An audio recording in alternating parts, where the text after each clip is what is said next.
Bonjour à tous, bienvenue sur palombe.org et puis merci à tous ceux qui me suivent. Alors aujourd'hui, vous voyez, j'ai une cible en main. Qu'est-ce que j'ai fait? Il y a quelque temps de cela, j'avais testé différentes cartouches à l'acier avec mon ami Jean-Baptiste. Il était venu avec son Beretta 300 et moi avec mon Baikal MP155. Bien.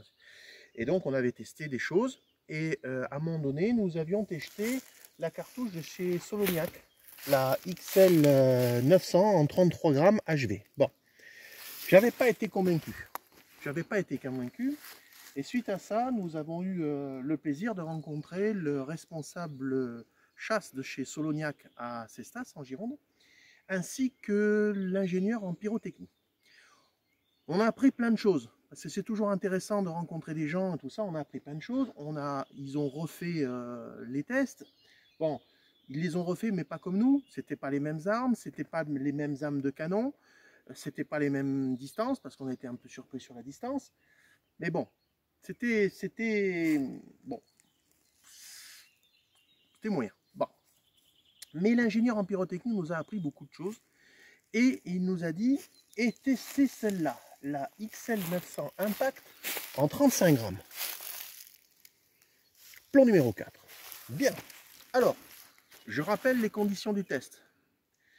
C'est ce type de cartouche dans un Baikal MP155 avec une âme de canon en 18-4 et avec un choc high flyer qui est entre le demi et le 3/4. Bien. L'objectif c'était de savoir ce qu'il en était pour nous, pour notre chasse à nous, qui sont de la chasse à la palombe. Ici, comme je vous l'ai expliqué bien souvent, le tir au vol est interdit et on doit être obligé de tirer des palombes à travers les branches des chênes, à travers les branches des acacias, voire des pins. Et donc, il faut quand même un certain nombre de plombs et que ça groupe assez sur de la grande distance. Alors, j'ai effectué plusieurs tests. Le test 30 mètres, 34 mètres et 38 mètres. D'accord? Alors, voilà ce que l'on a avec cette cartouche Soloniac XL 35 grammes. Qu'est-ce qu'on a? On est à 30 mètres. C'est très beau. C'est très bon, on a 48 plombs. Ça pénètre bien, même la planche derrière a bien mangé les plombs. Donc c'est vraiment une cartouche pour tirer à longue distance. D'ailleurs, vous voyez ici, sur la cartouche, il y a marqué XL. Donc c'est pour tirer loin. Donc, déjà, sur des distances comme ça, c'est très bon. Voilà. Sachant que c'est par distance, donc comme je vous l'ai dit, 34, 30, 34, 38 mètres et 5 cibles, 5 cartouches pour que ce soit homogène. Voilà. Donc ça, c'est très bon. Alors j'ai voulu un peu aller plus loin.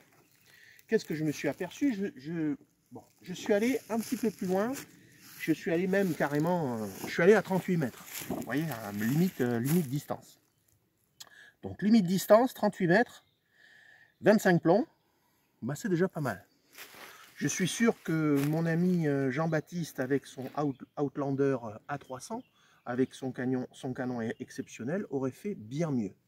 Voilà, je suis sûr qu'il aurait fait 2 ou 3 plombs de plus. Donc 38 mètres, c'est pas mal. Ok. Et ensuite, je me suis mis à distance intermédiaire, à 34 mètres. Bon, ben à 34 mètres, c'est plutôt pas mal, puisqu'on arrive à mettre 24 plombs. En moyenne, on est entre 24 et 26 plombs. C'est la moyenne, à peu près. Donc, ces distances-là, sur ces distances-là, pour chasser la palombe, c'est plutôt bien. Voilà. Alors, peut-être que l'ingénieur en pyrotechnie, si nous mélangeait l'acier avec un peu de tungstène, ça pourrait être sympa. Mais je dois reconnaître que je suis assez bluffé par ce type de cartouche. Et voilà, les tests l'ont prouvé. C'est une bonne cartouche. Voilà, je pense qu'elle fera son office. Maintenant, on verra sur le terrain ce que ça donne. Mais j'avoue que je suis assez convaincu par ce type de cartouche. Alors bien sûr, c'est très bien pour tirer au vol, hein, il n'y a pas de problème là-dessus. Mais comme je vous dis, nous, on est chasseurs de palombes, on tire au posé. Et les palombes, quand elles se posent, souvent, elles se foutent dans la merde au niveau des branches. Et on n'en voit qu'une partie. Donc, il faut vraiment grouper. Donc ça, pour remplacer le plomb, effectivement, c'est plutôt bien. Donc bravo à l'ingénieur en pyrotechnie qui se reconnaîtra à Cestas. Et merci à Decathlon Solognac de nous avoir reçus à Cestas. À très bientôt. Au revoir.